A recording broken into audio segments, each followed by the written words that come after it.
Okay, let's turn to Hebrews 12. Хорошо, откроем Евреям 12 главу. So Hebrews chapter 12. Так, Евреям 12 глава. So we spent a whole chapter on the Old Testament history. И мы таким образом уже потратили целую главу, исследуя ветхозаветную историю. There's a lot of history in the book of Hebrews. И в книге Евреям на самом деле очень много историй. Whether we talk about the Exodus generation, И говорим ли мы об истории поколения Исхода, whether we talk about the tabernacle when it was set up, говорим ли мы об установлении скинии. and then we spent 40 whole verses on the Old Testament history, starting from creation up until the time of the New Testament. И таким образом 40 стихов мы потратили, исследуя историю Ветхого Завета, начиная с творения и заканчивая уже практически новозаветными временами. So then he gave us 40 verses of examples to follow, men and women who live by faith. И в 40 этих стихах мы видим примеры, которые мы можем следовать, мужчин, женщин, живших верой. There's quite a number of women mentioned in Hebrews 11, very interesting. Также и определенное количество даже женщин упомянуто в 11 главе послания Евреям. And I always think of Pastor Breckel one Sunday. И я вспоминаю, One Sunday пастор Брекл sermon.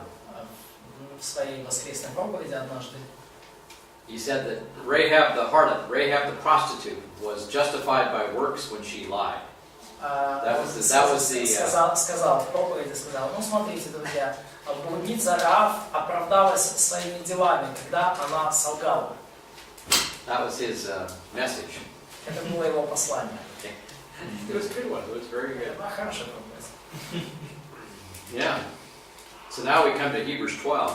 Вот теперь мы переходим к And we have 12 главе. the best example of someone who lived by faith, and that's Jesus himself. И это наилучший пример того, кто жил верой, и это и сам Иисус. So he's going to be like the climax of all the Old Testament heroes, you know, the culmination, the climax. И он будет как бы кульминацией, наивысшей точкой всех ветхозаветных героев. Okay, we always forget Jesus also had to live by faith. His humanity was weak, just like ours. И мы можем иногда забывать, что Иисус же тоже жил верой, и его человеческая природа была так же слаба, как и наша. You know, he was not a sinner, but his body was still weak. Ну, то есть он не был грешником, но его тело было слабым.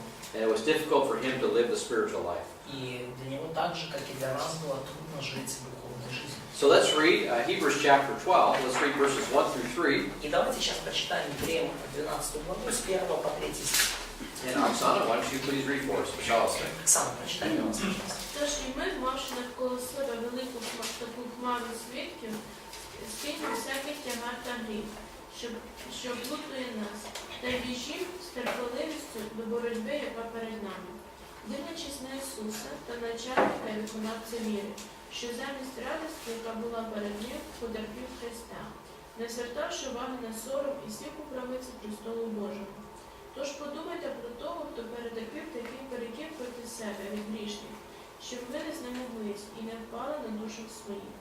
Okay, remember we talked about losing heart in chapter 10, at the end of chapter 10 yesterday. Помните, в конце 9-10 главы мы говорили об изнеможении. Or losing soul, Или, right? Losing heart actually says preservation of the soul. ну, или, сейчас. Да, ну мы говорили там о спасении души, да, и о том, что...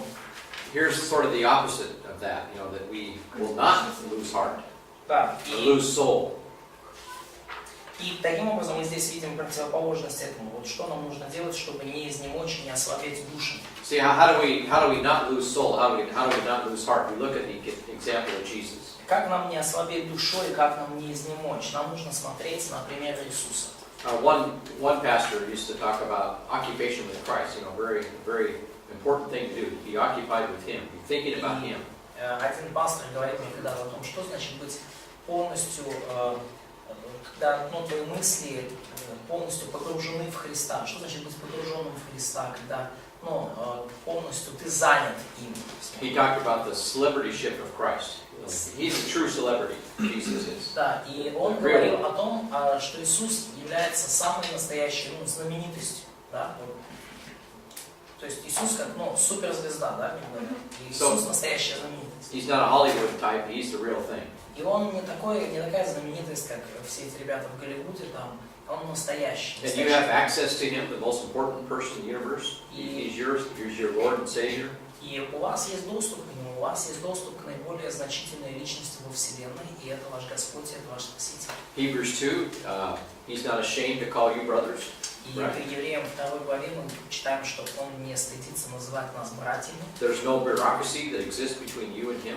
И нету никакой бюрократии, которая существует между вами и Ним. So you can go to, He has a celebrity table for you, right? A celebrity table, Вы можете... like a stool, fellowship. Да, то есть вы можете отправиться на банкет со знаменитостью. Yeah, and take advantage of your relationship with Jesus Christ. В любое время, и поэтому пользуйтесь преимуществами ваших взаимоотношений с Иисусом Христом. So now see, Hebrews 12 verses 1 through 11, we have the example of Christ is to be followed in the midst of divine discipline. It's here. Yeah, see the major change. Do you have one? Did Nina print it up for you? Yeah, we need to bring it up, but it just starts from par excellence. Or we just already did that. Oh, she didn't do C. Okay, so yeah, the top. She didn't do the title. She forgot the title. C, I see, yeah. Right at the top. Okay. Да, пример Христа. То, чему, то есть Евреям 12:1-11, пример Христа, это то, чему нужно следовать в период божественной дисциплины. So verses 1 through 3 focuses on Jesus Christ, His example, so that we will not lose heart. И стихи 1 с 1 по 3 показывают нам пример Иисуса Христа, чтобы мы не изнемогли. And then verses 4 through 13, Sergei is going to tell us all about divine discipline. И в стихах с 4 по 11, которые нам прояснит Сергей на вторник, там все говорится о божественной дисциплине. And the more you focus, even focusing on Christ is a form of discipline. И даже фокусирование на Христе, сосредоточение на Христе, это тоже своего рода духовная дисциплина. And the more you do that, the less spankings you're going to receive. И чем больше вы будете этим заниматься, тем больше роск и шлепков вы получите от Бога. Чем больше концентрироваться на Христе, Да, тем меньше тебя будут пороть. Тем больше. Чем больше будешь фокусироваться, тем меньше будешь получать рост. Spoken. Rosen. Okay. So number 1 here, verses 1 through 3, the readers are admonished to follow the enduring example of Jesus Himself as the supreme Christian model par excellence. Best example. Номер 1 с точкой. Евреям 12:1-3. Читатели призваны следовать неизменному примеру самого Иисуса как главной христианской модели. Par excellence. Yeah, the best example of all. То есть par excellence латинская фраза, наилучший пример из всех возможных. Let's turn to Philippians chapter 2. Давайте откроем Филиппийцам 2 главу. And start in verse 1. И начну с 1 стиха читать. Yeah, verse 1, let's start there. Итак, если есть какое утешение во Христе, если есть какая рада любви, если есть какое общение Духа, если есть какое милосердие... Notice fellowship of the Spirit. Обратите внимание, да, общение Духа. We often talk about fellowship with Christ, but not fellowship of the Spirit. I mean, it's still a relationship with Him too. И мы, we don't have a capital C, a capital D there. Oh no, this is definitely the Holy Spirit here. Да, Fellowship with the Spirit. То есть мы часто говорим об общении с Христом, но редко говорим об общении с Духом, хотя оно тоже имеет место. И здесь, у нас это затемняется из-за того, что у нас Духа с маленькой буквы. Но в принципе, so do you think it's just Holy Spirit? Yeah, fellowship of the Holy Spirit. Да, Yeah. то есть, позиция Марка, что это общение с Духом Святым, и там Духа надо большую букву. Very similar to walking by the Spirit. Это то же самое, что поступать по Духу, ходить по Духу и так далее. So again, the supernatural process is being emphasized here. A close relationship with God. Опять же, здесь подчеркиваются сверхъестественные процессы и подчеркиваются близкие отношения с Богом. Keep reading. Читайте дальше. То дополните мою радость. Имейте одни мысли, имейте ту же любовь, будьте единодушны и единомысленны. Ничего не делайте по любопрению или по тщеславию, но по смиренномудрию почитайте один другого выше себя. Не о себе только каждый заботится, но и о других. Ибо у вас должны быть те же чувствования, какие и во Христе Иисусе. Yeah, so here's the example of Jesus Christ. He always served other people in a way that, even though He's the most important person in the universe, yet He made it not look that way. See, He purposely served people. То есть и вот здесь нам нужно всегда держать перед собой пример Христа, то есть даже несмотря на то, что он был самым значительным человеком во Вселенной, он все равно служил людям, служил другим. И He did nothing from selfishness, Jesus. И он не поступал из эгоистических мотивов. He was not arrogant, he was not conceited. Он не был надменным, Conceited or arrogant. он не был Same thing. надменным, он не был заносчивым, Very humble. очень смиренным. And he regarded others, his own disciples, as being very valuable. И он ценил других, он ценил собственных учеников, весьма, он придавал им большую ценность и значимость. And so, of course, even other people too, we understand. И, конечно же, и это касалось и других людей. Now, verse 6, let's read that. Но давайте вот стих 6 прочитаем. So here's the example he gave to us. И вот это пример, который он нам дал. Он, будучи образом Божьим, не почитал хищением быть равным Богу, но уничижил себя самого, принял образ раба, сделавшись подобным людям и по виду стал как человек. Now, this does not mean he emptied himself of his deity. That's not what this verse means. То есть, когда речь идет об уничижении себя самого, это не значит, что он умолил каким-то образом свою божественность. How did he empty himself? Тут это не имеется в виду. Ну как он уничижил и The verse tells you, умолил if you себя. keep reading, how did he empty himself? Прочитайте дальше в 7 стихе. Interesting. It's really divine mathematics. Это очень интересно, и это практически божественная математика. 7 стих, да? Verse 7, yes? Yeah. Да, читай. Но уничижил себя самого. No. So how? Как? How did he empty himself? I have a question for you. Дальше. Сделавшись подобным людям, и по виду стал подобным как человек, смирил себя, был послушным даже до Verse смерти. 7 said, Moisty, how did he empty himself? Как он уничижил себя смертью? Образ раба. Take it the very nature Yeah. of servant. Okay, yeah, so he added to himself humanity. И он на себя принял человеческий облик, So it's not that he emptied his deity. человеческую природу. И это не значит, что он опустошил He себя emptied himself by adding humanity to himself. Он опустошил себя, добавив к себе человеческую природу, к своей божественной природе. So he existed in the form of God, right, in eternity past. То есть он существовал, его божественная природа существовала в предвечном прошлом. But then he took humanity upon himself. Но потом он одел на себя, словно, человеческую природу. And not just man, but also the idea of service, bond service. Принял на себя человеческую природу, и не просто природу человека, но природу раба. And by the way, he's always humanity from now on now. И, между прочим, с тех времен и до ныне, и навсегда у него эта человеческая природа Yes, с ним think about остается. that. Think about that. That should be very humbling to us. И это должно очень сильно смирять нас. The second person of the Trinity, who was God, Вторая личность Троицы, кто был и есть Богом, didn't need us in any way, shape, or form. И ни в коей мере не нуждалась в нас. Took upon humanity to himself so that he could share eternity with us. I mean, it's И wow. эта личность, она приняла на себя человечность, человеческую природу для того, чтобы мы могли вместе провести вечность. It's one of the reasons why we're made in God's image. Why God so much cares for us. Вот это одна из причин, да, почему мы созданы по образу Божьему, почему Бог так заботится о нас. He didn't become an angel. Бог не стал ангелом, Became a human being. Бог пришел в образе человека. And again, what an example for us.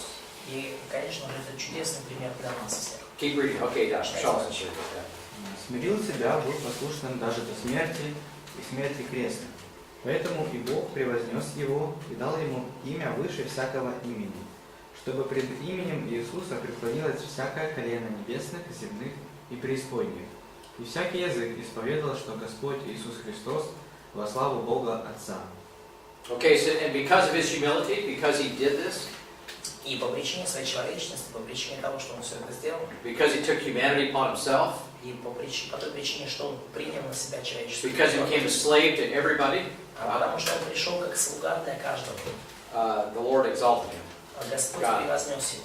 so that he is above every name that's in the universe. И теперь его имя выше любого имени во Вселенной. So the way to exaltation in Christianity is going to be through service, through humiliation, Потому humility. путь к превознесению, к возвышению в христианской жизни, он всегда через смирение, через унижение. And then what we're going to see in the following verses is that you look at how Jesus dealt with people. И All the opposition that was against him. И мы видим в последующих стихах, как Иисус себя вел с людьми, да, что это было, несмотря на все то противостояние, которое было против него. We'll spend a lot of time in this with the life of Christ next fall. И мы больше времени уделим этому, когда будет в следующем году проходить жизнь Христа и будем видеть противостояние, которое мы встретим. And he never lost heart, he never lost soul. He И continued, he persevered. See. Он никогда ни разу не изнемог, он ни разу не ослабел душой, он был стойким и прошел до конца. He never gave up, Он никогда не сдался. even though people were always opposing him, always trying to set him aside, whatever it may be. They isolated him. Дальше, несмотря на то, что люди всегда были практически против него и пытались убрать его в сторонку или изолировать. And so, now, Hebrews 12:1. И теперь Let's go back to Hebrews. Евреям 12:1. They are admonished to lay aside worldly distractions and the easily ensnaring sin. Они призваны отложить мирские отвлечения и легко обтывающий грех. So they can properly run the spiritual race that's set before them. Так что бы они смогли достойно пробежать духовную гонку, которая им предлежит. So it's like we're in a race. Это как Warren. Yeah, we are in a race, Это как будто like a game, мы словно бежим на гонке, бежим забег. And so what are we going to do? We need to look to him as our example. И что мы должны делать? Мы должны смотреть на него как на наш пример. And why don't we turn to 1 John 2 from here, 1 John 2. И давайте откроем сейчас 1 Иоанна 2. And Dalia, would you start at verse 4 for us, please? 1 John 2, verse 4. Далее начнем, пожалуйста, с 4 стиха.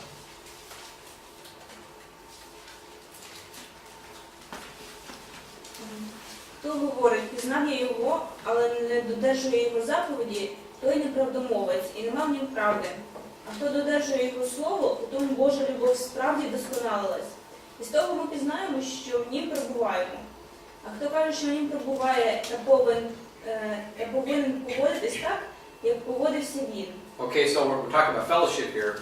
И когда мы здесь говорим об общении, And for someone to say I'm in fellowship with the Lord and yet he's not doing his commandments, I mean, it's a lie. It's not и true. когда кто-то говорит, что я в общении с Богом, но при этом он не соблюдает его заповеди, то это ложь, это неправда. And then how do you be in fellowship with him? Notice it says you keep his word. Interesting. Как вам быть в общении с Богом? Вам нужно хранить Его Слово. How do you keep his word? Как вам хранить и соблюдать Его Слово? Well, you walk in the same manner that he walked. See? Ну, вам нужно жить так, как Он жил. Abide in Christ. Fellowship with him. И вам нужно пребывать в Христе и иметь общение с Ним. And that's done through his word. И это все происходит через Его Слово. And we keep his word И мы соблюдаем Его Слово. by observing and being obedient to it by faith, of course. И наблюдая Его и будучи послушными Ему, конечно же, по вере. And then now he's going to talk about love here, verse 7. Keep И reading. дальше с 7 стиха он начинает говорить о любви. Продолжайте читать. Улюблені, не пишу я для вас нову заповідь, але заповідь давню, яку мали ви від початку. Заповідь давня – то слово, що чули ви його від початку. Але нову заповідь я вам пишу, що справді вона в нім та у вас, що минається темрява і світло правди вже світить. Хто говорить, що він перебуває в світлі та ненавидить брата свого, той в темряві досі. А хто любить брата свого, той перебуває у світлі, і в ньому спотикання немає. Хто ж ненавидить брата свого, перебуває той у темряві, і ходить у темряві, і не знає, куди він іде, бо темрява очі йому засліпила. Пишу я вам, дітоньки, що гріхи вам прощаються, ради імені його. Sorry, читай. Yeah, so anyway, the idea of love is very strong. Ну, так или иначе, идея любви, она здесь очень And сильная. if we don't have love toward one another, then it's all a game. It's walking in darkness. It's not worth anything. То все это игра, это хождение во тьме, и оно ничего не стоит. You're acting like an unbeliever. Вы ведете себя, по сути, как неверующий. And then he talks about spiritual growth, И далее он говорит verses о 12 through 14. духовном росте, в стихах с 12 по 14. So we love one another, but then notice verse 15. Но, то есть мы любим друг друга, но обратите внимание на 15 стих. Пожалуйста. Прочитайте.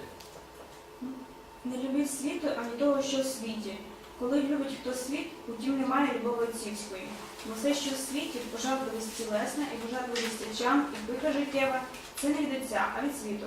Минається і світ, і його пожадливості, а ті, хто Божу волю виконує, той повіки побуває. Yeah, so again, don't love the world or the things in the world. Потому не любите мира и того, что в мире. Jesus didn't. Иисус не любил. We already saw Moses didn't. И Hebrews 11, Moses did not love Моисей the world. тоже не любил того, что в мире. Как мы узнаем из Евреям 11 главы. And so again, these are all good examples for us. We need to be protected from such false love. И это все хороший пример для нас, и нам нужно хранить себя от такой ложной любви к миру. 2 John, let's turn there, 2 John chapter 1. 2 Иоанна, 1 глава, давайте откроем. And do you start reading verse 2, Katya, пожалуйста? Начните, пожалуйста, читать с 2 стиха. Ради истины, которая пребывает в вас и будет с нами вовек. Да будет с вами благодать, милость, мир от Бога, Отца и от Господа Иисуса Христа, Сына Отчего, в истине и любви. Я весьма обрадовался, что нашел из детей твоих, ходящих в истине, как мы получили заповедь от Отца. И ныне прошу тебя, Госпожа, не как новую заповедь предписывая тебе, но ту, которую имеем от начала, чтобы мы любили друг друга. Любовь же состоит в том, чтобы мы поступали по заповедям Его. Это та заповедь, которую вы слышали от начала, чтобы поступали по ней. Ибо многие обольстители вошли в Just like 1 John emphasizes love and truth. И точно так же, как и в 1 Иоанне, во 2 Иоанна, и 1 Иоанна, во 2 Иоанна подчеркивается любовь и истина. Or light, light and love and truth. Или там свет, любовь и истина. God is light, and in him there is no darkness at all. Бог есть свет, и нет в нем никакой тьмы. So 2 John talks about love and truth too. И в 2 Иоанна также говорится о любви и истине. So we talk about love in Christianity. We're not talking about a silly love. Мы говорим Да. здесь о христианской любви, мы не говорим о какой-то глупой любви в мире. It's not superficial. It's It's not superficial. It's not fake or. Это не какая-то поддельная, ложная или, такая не настоящая любовь. It's a holy love, see. Это святая любовь. And we need to remember to bring all those things together. И We need to bring holiness and love together. нам нужно bring holiness and love together. Yeah, bring them together. Приносить, They're not opposite. нам нужно объединять вместе святость и любовь. We always separate them in our Мы mind. обычно в нашем сознании разделяем святость и любовь. That's a false practice, Но это false doctrine. это ложная доктрина и ложная практика. Нам нужно объединять вместе святость и любовь. Keep reading. Продолжайте читать. Ибо многие обольстители вошли в мир, не исповедующие Иисуса Христа, пришедшего во плоти. Такой человек есть обольститель и антихрист. Наблюдайте же за собой, чтобы нам не потерять, над чем мы трудились, но чтобы получить полную награду. Yeah, so we may see if we don't walk in love and we fall for false teachers, what's going to happen? We're not going to receive a full reward. Смотрите, что происходит, если мы не поступаем по любви, если мы следуем ложным учениям, мы потеряем нашу награду. Keep reading, verse 9. Читайте дальше. Кто приходит к вам и не приносит всего учения, того не принимайте в дом и не приветствуйте его, ибо приветствующий его участвует в злых делах его. So there is a standard of teaching that we are to abide by. See, there's a standard of teaching that we are. Катя, это был 10 стих, не 9. Yeah. 9. Всякий приступающий учение Христова и не пребывающий в нем не имеет Бога. Пребывающий в учении Христовом имеет и Сына, и Отца. Yeah, so he talks about love, right? То есть, здесь говорится о пребывании, да? И до этого мы говорили о любви. But this is a love that's based on keeping His commandments Но это любовь, основанная на соблюдении Его заповедей. and being true to the doctrines or the teachings of Christ. И это любовь, основанная также на истинном соблюдении истин доктрин Христа. So Jesus always had love, but he never changed the truth. He was always truthful. И He didn't teach false doctrine. хотя Иисус всегда был полон любви, обладал и относился с любовью, он всегда учил истине и никогда не подпадал под лжеучение, не проповедовал лжеучение. He always confronted the Jewish people especially. И он всегда вступал в определенную конфронтацию, в противостояние с евреями, с еврейским народом. And what did he confront the Jewish people with? Well, what was their particular sin? И за что конкретно вызывало у него противостояние с евреями? Какой конкретный их грех? You always put up with it, always had to rebuke it. И он в чем постоянно обличал евреев? Лицемерие. Hypocrisy. Well, okay, yeah, be more specific. Yes, of course. Why were they? Пойдем, исполнение закона, спасение. Okay, the legalism. Да, законничество. He's always rebuking them for their legalism. Он всегда их обвинял в законничестве. We will see this when we get to the life of Christ in the fall. И мы это увидим, когда осенью будем проходить жизнь Христа. So he was always criticizing them for their legalism. И он постоянно критиковал их за их законничество. That's another reason why they need to, look unto Jesus here in Hebrews 12. И вот это еще одна причина, по которой нужно смотреть сюда на Иисуса в 12 главе Евреям. Because they need to root out this legalism which they're moving over to, which is going to get them in trouble. И это причина, по которой читателям нужно было смотреть на Иисуса, потому что они были вовлечены все, и привлекал этот легализм, и этот легализм также вел их к проблемам. So if the Hebrew readers attack legalism like Jesus did, then they will survive И если бы their own troubles. читатели послания к евреям изначально они вступили в противостояние с законничеством, то они бы выжили и скажем так, не попали во многие беды. See, legalism is a false love. It's not a real, genuine love. It's false. It's И hypocrisy. легализм это ложная любовь, это лицемерие, это не настоящая любовь. And so the kind of love that God wants is genuine. И та любовь, которую хочет видеть Бог, она настоящая. Okay, let's go back to Hebrews 12:1. Давайте вернемся к Евреям 12 главе 1 стиху. So we look at verse 1, we have many. He talks about the great cloud of witnesses, right? Great cloud of witnesses. По Евреям 12 главе 1 стихе он говорит о множестве свидетелей, об облаке свидетелей.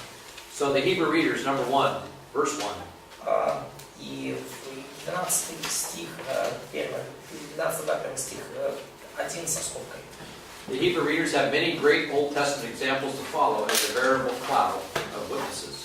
У еврейских читателей есть много ветхозаветных примеров для следования, как подлинное облако свидетелей. What is that cloud of witnesses? Что это за облако свидетелей? Hebrews 11. Это 11 глава Евреям. You guys did a good job going through the history of Hebrews 11. И вы, друзья, очень хорошо справились с тем, чтобы объяснить историю, стоящую за Евреем 11 главой. Number 2, verse 1. 2 со скобкой.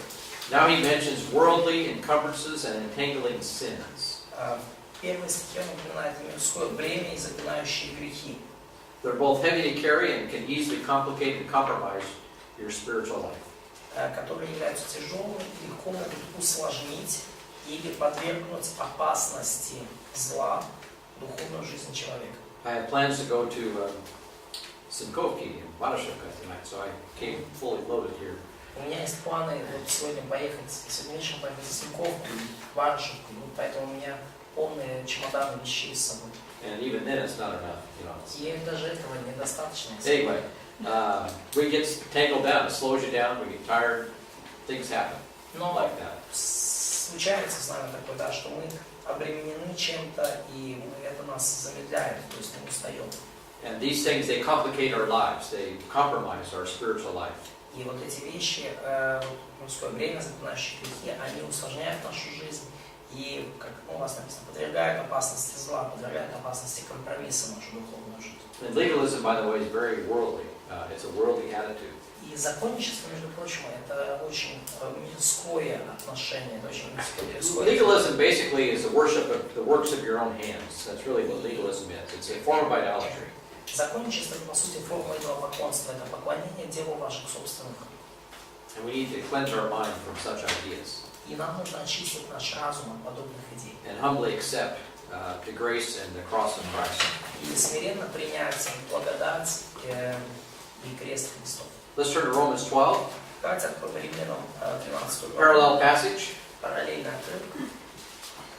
Let's read that. And Natasha, пожалуйста. Давайте его прочитаем. Verses 1 and 2. Римлянам 12, 1, 2. Тож благаю вас, браття, через Боже милосердя, повіддавайте ваші тіла на жертву живу, святу, приємну Богові, як розумну службу вашу, і не стосуйтесь до віку цього, але перемініться відновою вашого розуму, щоб пізнати вам, що то є воля Божа, добро, приємність та досконалість.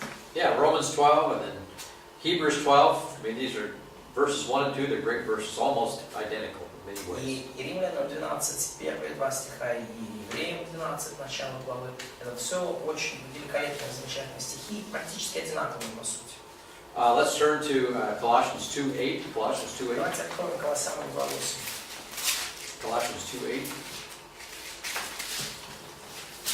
Смотрите, братья, чтобы кто не увлек вас философией, пустым обольщением, по преданию человеческому, по стихиям мира, а не по Христу. Yeah, the worldliness. Now notice what is that worldliness? Interesting. Let's go to verses 20 through 23. Вот что такое вот эти предания по стихии мира, да? Давайте откроем стихи 20-23. See, this is legalism. The worldliness in Colossians is legalism. Стихи мира вот, в 8 стихе Колоссянам это законничество. 20-23 стих тоже. Да, пожалуйста. Итак, если вы со Христом умерли для стихии мира, то для чего вы, как живущие... See, what would be the elementary principles of the world in Judaism? What would they be? Что было стихиями мира для иудаизма? Не кушать там, ну... Okay, well, yeah, you have the food laws. Yeah, absolutely, yes. Были Food laws. законы о еде, Even the tabernacle, right? даже в скине. It's of the world. It's of the world. Remember, we read in Hebrews 9 that the tabernacle is worldly. It's made of the flesh, so to speak. It's made of Да, и the даже materials of the world. скиня мы читали в Евреям, что она сделана, ну, как из материальных вещей, то есть она мирская, по сути. And Paul is saying here, we've died to all that stuff. You know И that? Павел говорит, что мы для всего этого умерли. Не работать.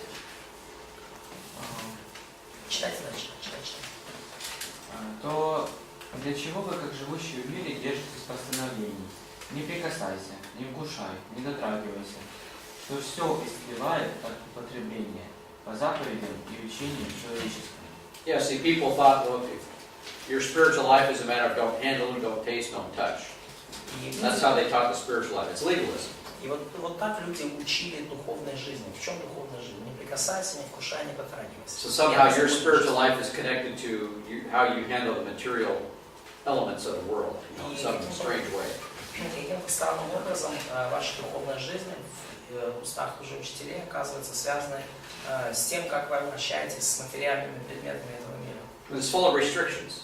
И там полно получается всякого рода ограничений. They're unnecessary restrictions. They're unhelpful restrictions. Ограничения, они не полезны и они не необходимы. Verse 23. Стих 23. Это имеет только вид мудрости в самовольном служении, смиренномудрии и изнурении тела, в некотором небрежении о насыщении плоти. It all looks good. It looks good. Это выглядит неплохо. It's just a show. It's just a Hollywood show, Hollywood Christianity. It all looks good. Это только шоу, это голливудское шоу, голливудское христианство, хотя и выглядит неплохо. But underneath it's fleshly. Но внутри это все плотское. And so those are, you know, Jesus wasn't like that. И Иисус не был. He was not a legalist. Он не был законником. Now, he was not lawless. Но это не значит, что он был беззаконник. He rebuked people, Он обличал людей, but he still loved them. но все равно любил их. There's a lot of things that he was able to do that we can learn much from. И он очень многие вещи делал, из которых мы можем также, которым нам стоит поучиться. Let's turn to 2 Timothy 4:10. Давайте откроем 2 Тимофею And Massер, 4:10. пожалуйста, 2 Timothy 4:10. Ибо Димас оставил меня, возлюбил в нынешний век, и пошел в Фессалонику, Крескен, Галатию, Тит, Далматию, один Лука со мной. Demas, what did he do? I don't know. Что это за Димас, что он сделал, не знаю. Well, он оставил Павла, right? So he left Paul. Мы знаем точно, что да, Павла он оставил. And he says, we love the world. И сказано, что почему оставил, возлюбив нынешний век или нынешний мир. So again, don't be worldly. И потому не будьте мирскими. Because it will weigh you down with unnecessary distractions.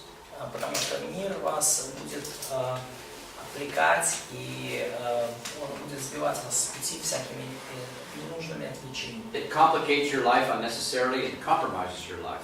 И он будет усложнять вашу жизнь и будет приводить ее к компромиссам. And if you're carrying all this stuff, you can't run the race, right? И если вы тащите на себе вот все это добро, то вы не сможете нормально пробежать свою дистанцию, пробежать свою забегу. And so if you're carrying sin, you're carrying worldliness around, you're never going to be able to run the race. Если вы на себе несете грех, если вы на себе несете стихии мира, то вы никогда не сможете нормально пробежать вашу гонку. So number 3, Hebrews 12:1, the Hebrew readers who entangle themselves in worldly hindrances and the easily besetting sin are warned they may forfeit their race. Евреям 12:1, третье со скобкой. Читатели послания, которые вовлекают себя в мирские помехи, легко овладевающий грех, предупреждены о том, что они могут проиграть их гонку и тем самым лишиться их эсхатологической награды. Yeah. So we already read 1 Corinthians 9. Remember, that's the prize mentioned. The Dorado. Мы уже читали 1 Коринфянам 9, где упомянут венец, награда. Colossians 2, he warns them about worldliness in chapter 2, as we already read. Колоссянам 2 он предупреждает о обмерщенности, о стихиях мира, как мы уже прочитали. Then he talks about loss of reward, warns about loss of reward in verses 23 through 25.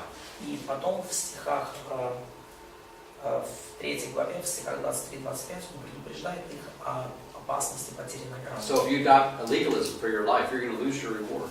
Потому если вы в свою жизнь впустите легализм, законничество, то вы потеряете свою награду. What did Jesus warn his disciples about? You know, watch out for the leaven of the Pharisees. The leaven of the Pharisees. О чем предупреждал Иисус своих учеников? Да, берегитесь закваски фарисейской. Let's turn to Luke 11, Luke 8, verses 11 through 15. Luke Давайте 8. откроем Луки 8 главу, стихи с 11 по 15. See, if you go through all these verses here, you can be here forever. See, you know, you guys. If you go through all these verses here, you can stay here for a long time. Если мы здесь будем через все эти стихи проходить, мы на очень долгое время останемся. It's no problem. There's plenty of material here. It'll last you forever. Без проблем. Тут очень много материала. All right, Luke 8. Let's read it. Хорошо, Луки 8 Who's глава. that? Vitalik. Shout out to that. 11, да? Чьи 11? Да. 11. Вот значение этой притчи. Семя – это Божье Слово, семена, упавшие у дороги – это те, кто слышит Слово, но потом приходит дьявол и похищает Слово из их сердец. All right, now, so these are the unbelievers. Это неверующие. Now, the next 3 categories are believers. Следующие 3 категории – это верующие. And even though people say it's not, but it is. И даже несмотря на то, что говорят, нет, это неверующие, нет, это верующие. Чтобы они не поверили и не были бы спасены. Семена, упавшие на камень – это те, кто с радостью принимает Слово, когда слышат его. Но у них нет корня, сначала они верят, но когда приходит временное испытание, они отступают. All right, the Exodus generation fell away. Это Out вот of temptation. поколение исхода, они отступили, они не выдержали They испытаний. died in the desert. И они умерли в пустыне. And Jesus tells us this will happen to believers today, you know, in his own day too. И Иисус говорит, что это случается с верующими в его дни также. The book of Hebrews is written to help correct this. Maybe people won't. И книга Евреев написана для того, чтобы исправить эту проблему, и может быть люди так и не исправят. So Jesus, he looks at his disciples, and there's a lot of things going on, people doing a lot of funny things. И вот Иисус смотрит на своих учеников, и много вещей происходит, и вообще люди делают много таких странных, забавных вещей. He says, this is how it works, guys. This is what you're going to see. И вот он и говорит, вот смотрите, друзья, вот что происходит, вот Okay, что вы we видите. present the word to people. Мы проповедуем, мы рассказываем людям Слово Божье. Some people are never going to get saved. Некоторые люди никогда не спасутся. Some people will get saved, but they don't last long. Некоторые люди спасутся, но этого надолго не хватит. In terms of spiritual life. Ну, в плане духовной жизни. Keep reading. Семена, упавшие в терновник, это те люди, которые слышат Слово, но со временем повседневные заботы, богатство и удовольствие заглушают их, и плод их не дозревает. So they don't mature. То есть они не становятся зрелыми. See, you know, you look at a garden, it's full of weeds, and the weeds take over the garden, and the plants never mature. То есть вы смотрите на сад, и сад полон сорняков, и сорняки таким образом забивают деревья и сад никогда не приносят. So some Никогда не приносят of плода. God's people never grow up. И потому некоторые люди, они так и не вырастут. So don't be shocked when you see this. Поэтому это не должно вас шокировать, когда Notice the pleasures of this life, И обратите внимание, да, на наслаждения житейские, the worries and riches of the world. заботы и богатства. You know, the riches of Egypt, for example. Богатство Египта, например. Keep reading. Читайте дальше. Семена же, упавшие на хорошую почву, это люди, которые, слыша слово, хранят его в добром и честном сердце и приносят плод благодаря своей стойкости. Now I see here's the true perseverance of the saints, presented here in verses 11 through 15. И вот It's это always this way. настоящая стойкость святых, она здесь показана в стихах с 11 по 15, и оно именно так всегда и происходит. Not every believer perseveres in his faith. I mean, this is a fantasy. It's not true. Не все верующие, они стойки в своей вере, это фантазия, это неправда. Only some. Только некоторые. Be one of them. Будьте одним из них. That's the book of Hebrews. И вот это о чем книга And послания. even Jesus is warning here too. He's warning us. И даже здесь Иисус нас в Луки предупреждает. Okay, let's go back to Hebrews 12, Мы вернемся к Евреям 12 главе, verse 1. стих 1. So Hebrews 12, verse 1, we have the set your, yeah. Lay aside the every encumbrance and easily besetting sin. Итак, Евреям 12 главе стихе сказано, чтобы мы свергли с себя всякое время заклинающее нас грех. Now the book of Hebrews, what is the easily besetting sin? What is that? Но вот в книге послания к евреям, что это за запинающий или легко владевающий нами грех? Number 4, Hebrews 12:1, contextually, the easily besetting sin that is hindering the reader's spiritual growth is their general drift toward the religious trappings of Jewish liturgy.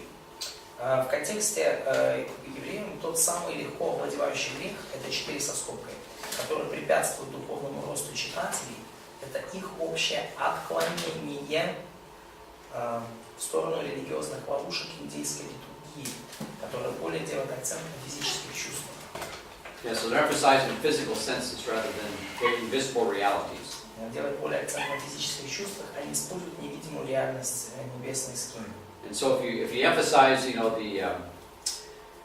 liturgy, okay, И если вы делаете акцент в своем служении, подчеркиваете the kinds of songs you sing, that type of stuff, if that's your focus, see. если то, какого рода вы поете песни и так далее, это вот ваш основной фокус, это то, на чем вы сосредоточены, You're going to miss out on the order of Melchizedek. You're going to miss out on the heavenly tabernacle, the heavenly priesthood. то вы упустите из виду учения Мелхиседека, небесную скинию, небесное священство. Notice chapter 13, verses 9 and 10, Oksana. Обратите внимание на 13 главу 9-10 стих. А до того ми мали батьків, що вкарали наше тіло і боялися їх. Тоді ж недалеко більше повинні коритися ми отцеві духів, щоб жити. 13 глава 9-10 стих Евреев. Євреїв 12 глава 13. 13. Yeah, 13 times, yeah. Чи не захоплюйтеся всілякими та чужими науками, бо річ добре зміцняти серця благодаті, а не стравами, що користи від віку не одержана, ті, хто за ними ходили.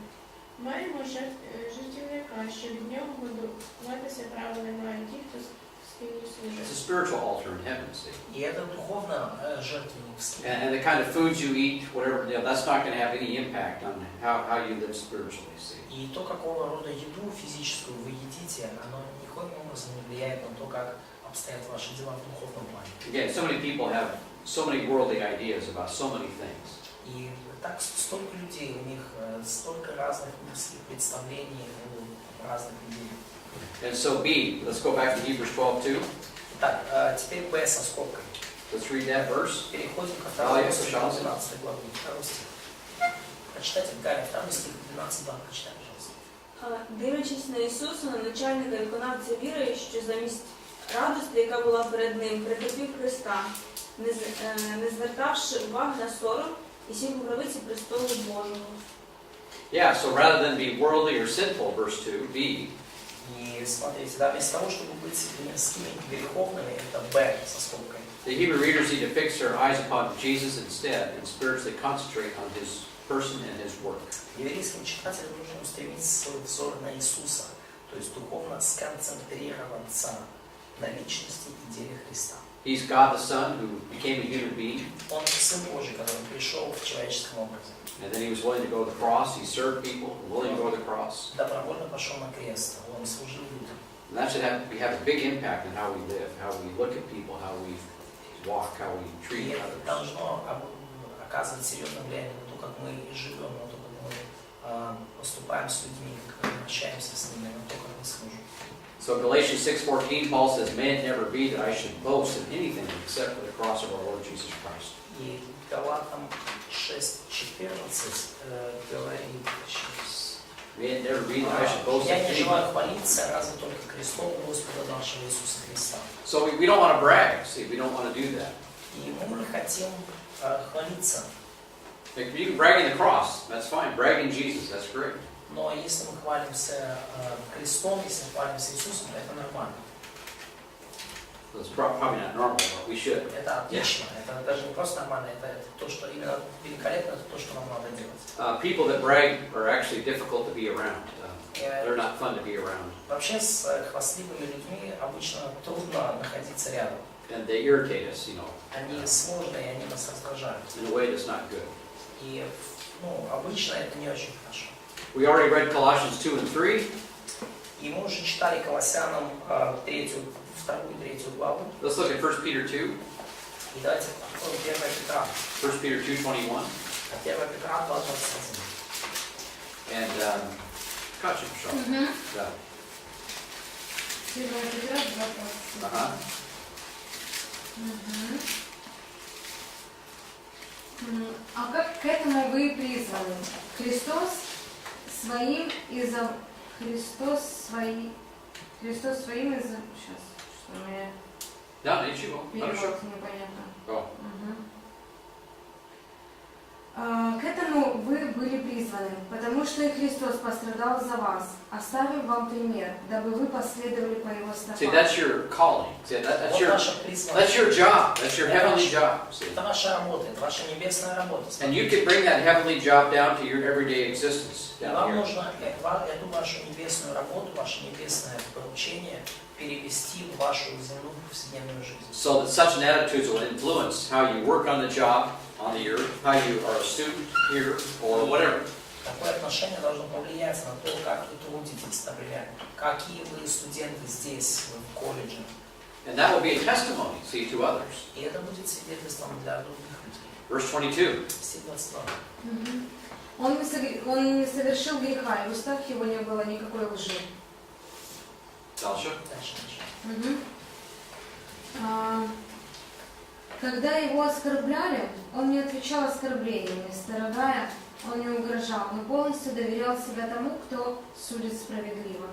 Он сам в своем теле вознес наши грехи на дерево, дабы мы умерли для греха и жили для праведности. Его ранами вы были исцелены. Ведь вы, как овцы, сбились с пути, но сейчас вы вернулись к вашему пастырю, хранителю душ ваших. So he's our example, so that we might learn to die to sin. И вот это наш пример, он наш пример, чтобы мы могли умереть для греха. And live to righteousness. И чтобы мы могли жить для праведности. See, Peter read Romans 6. See, И похоже, что Петр читал Римлянам 6 главу. reckon yourself dead to sin, alive to God. Right? Читайте себя мертвыми для греха и живыми для Бога. Okay, let's look at chapter 4, verses 12 to 14. И давайте прочитаем 4 главу 1 Петра, стихи с 12 до 14. And Natasha, Shaw. Улюблені, не дивуйтесь одневі, що вам посилається на випробування, немов би чужому випадку для вас. Але через те, що берете ви участь у Христових стражданнях, то тіштеся, щоб і в з'явленні слави Його раділи ви і звеселялись. Коли ж вас ганьблять за Христове ім'я, то ви блаженні, бо на вас спочиває Дух слави і Дух Божий. Yeah, I mean, people are going to revile you, make fun of you. I mean, it's, И люди будут вас высмеивать, и будут потешаться над вами. that's a sign of good things. И это хороший знак. It's a badge of honor. А? It's a badge of honor, you know. Это такой бэджик, это почетный знак. Or it's like a, you know, one of the stripes for your, you know, like a army person. You know, he has his stripes, his rank, I should say, his rank. Погоны ваши. Если над вами смеются, это ваши медали или погоны ваши. А если над нами не смеются? So, if no one laughs on us, or no one mocks us, Yeah, then you're too good. I mean, you're too much like them. See? тогда вы слишком хорошие или вы слишком похожи на них.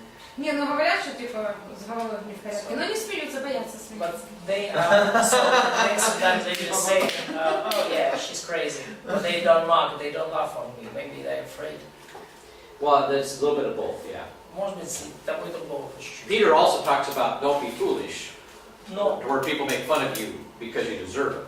He talks about that too. Петр также говорит в другом месте, что не будьте глупыми, чтобы люди не смеялись из-за вас, потому что вы этого заслуживаете. You know, some Christians deserve, that kind of treatment by others. И некоторые христиане, они заслуживают такого обращения других, но они заслуживают того, чтобы над ними смеялись. Jesus was never foolish, Но Иисус никогда не вел себя but глупо. people reviled him. I mean, they crucified him. Но люди все равно над ним смеялись, и вплоть до того, что распяли его. He attacked their legalism, Над ним смеялись, и он атаковал законничество, он нападал на and they законничество. crucified him for it. See, И они его за это распяли. but he was always faithful Но он всегда был to God, faithful to people, serve people.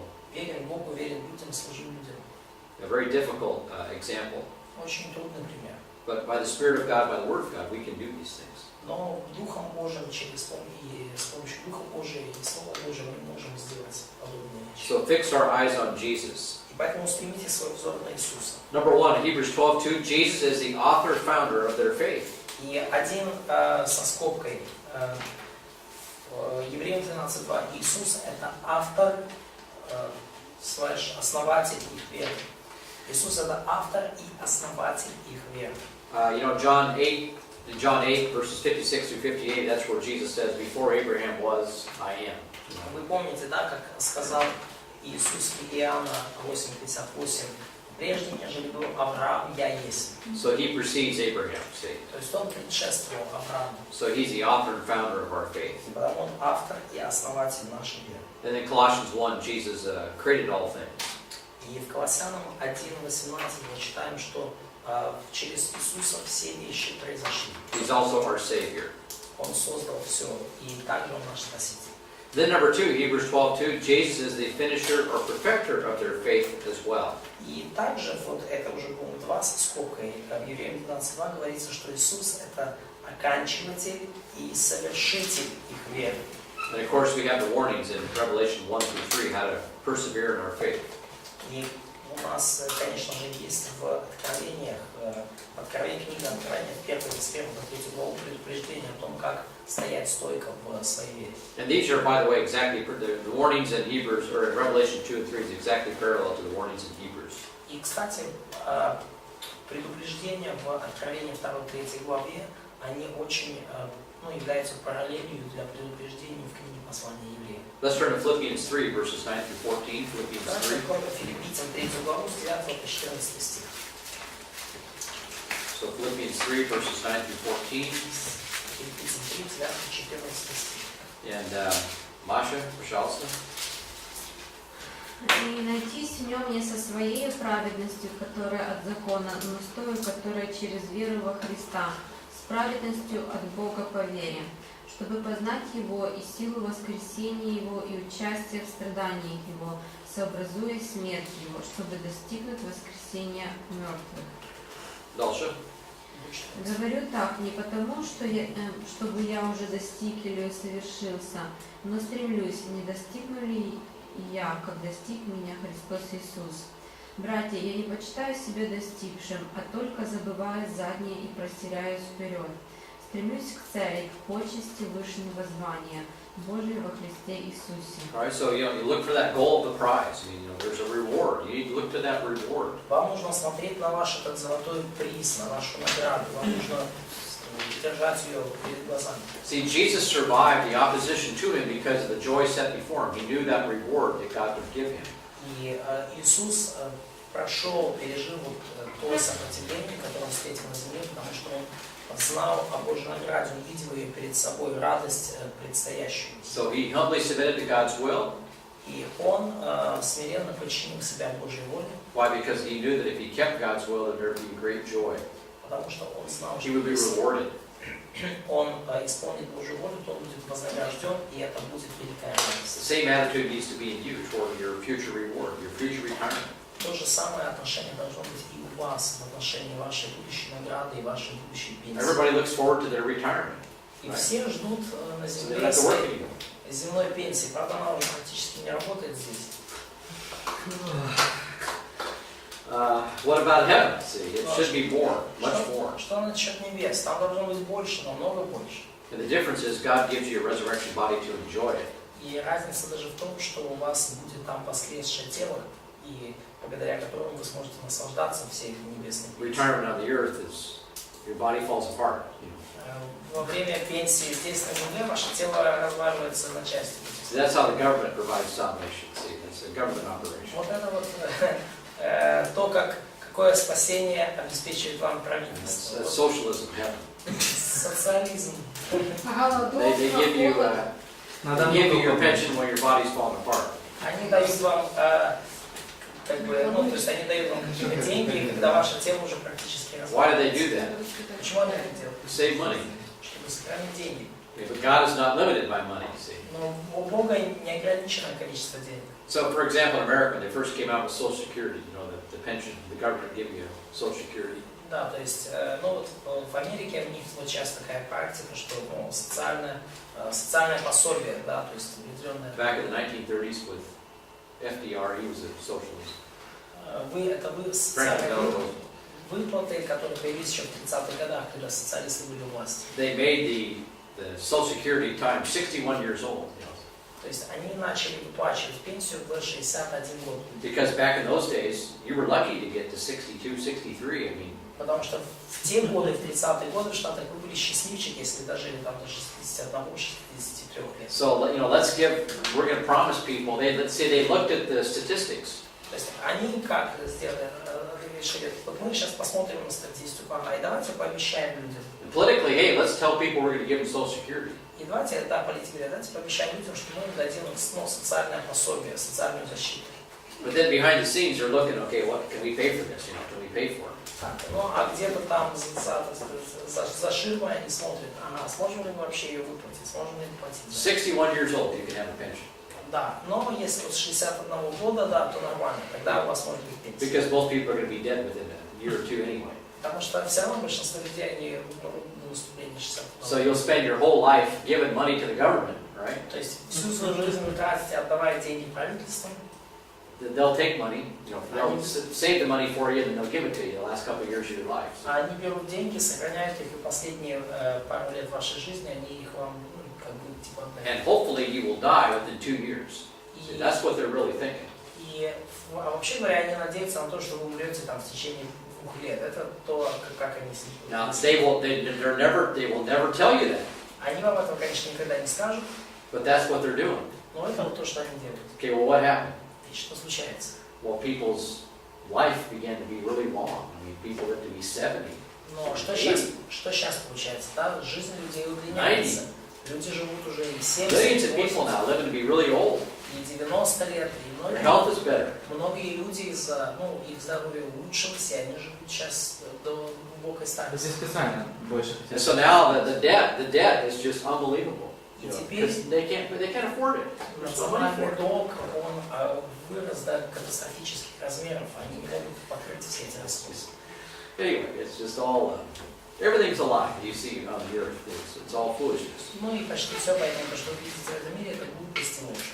And any politician that says he's to do something for you, don't believe him. That's nonsense. He can't do anything. И если какой-то политик говорит, что он что-то хочет для вас сделать, не верите ему, они ничего не хотят. That's the guy that I don't vote for because I know he can't. He's going to lie. А? That's the guy I don't vote for. The guy that's going to do something for me. You don't work for it. The guy that tells me, the politician says he's going to do something for me, I don't vote for those И types. Yeah. если какой-то человек говорит, что я вот для тебя там что-то сделал, или для вас что-то сделал, я за такого не голосую, да, потому что это ложь. It's all legalism. Все это законничество. People fall for socialistic legalism. Люди впадают в социалистическое законничество. secular form of legalism is what it is. That's what all that stuff is. Вторая схема законничества, что уж, по сути, что она из себя представляет. The Lord gives you a pension with a resurrection body. Бог Big даст difference. вам свою пенсию и даст вам помимо нее еще воскресшее тело. И это большая разница. Yeah, большая разница. Okay, let's go back to Hebrews 12, verse 3. Итак, переходим к 12 главе Евреям снова и к 3 стиху. Look forward to that pension, that retirement, the real retirement in heaven. Ожидайте этой пенсии, ожидайте этого, настоящей вашей пенсии преклонного возраста. Verse 3. Стих 3. Оксана. Тож подумайте про того, хто перетерпів такий перекір проти себе від грішних, щоб ви не знемоглись і не впали на душах своїх. Now this goes back to verse 2 as well, the joy set before him. И здесь это связано опять же со вторым стихом, то есть с принадлежавшей ему радостью.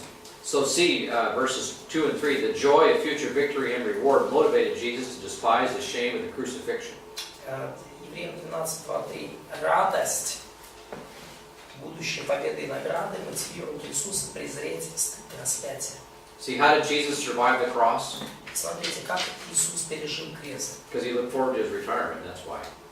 Потому что ему помогло то, что он ожидал своей будущей пенсии, своей будущей награды. So the joy of future victory and reward. То есть радость будущей победы и будущей награды. Number 1, Hebrews 12:2, Jesus was able to endure the cross because of the promise of heavenly reward. Один со скобкой, Евреям 12:2. Иисус был способен перенести крест из-за обещания небесной награды. Psalm 110, right? Псалом 109, да? He's going to have victory. The last several verses predict that. Последние несколько стихов предсказывают его победу, что у него будет победа. Isaiah 52 and 53 says the same thing. So remember, chapter 53 describes the cross. Remember? Исаия 52, 53 описывает то же самое. Вы помните, что в 53 главе Исаия, по сути, описывается крест. What does God promise after the cross in Isaiah 53? Бог пообещал после креста, Исаия 53. Let's read. Давайте почитаем. Verse 12. Стих 12. So he will be crucified, verses 1 through 10. В стихах с 1 по 10 описывается, как Господь будет распят. But what will happen as a reward, verse 12? Но что случится как награда за его крест? Это 11-12 стих. Галя, пожалуйста. 11 or 12? 12. 12 стих. Последний. Тому то дам уділ йому між великими, і з потужними буде ділити здобич за те, що на смерть віддав душу свою, і злочинцями був порахований, хоч гріх багатьох сам носив і заступав за злочинців.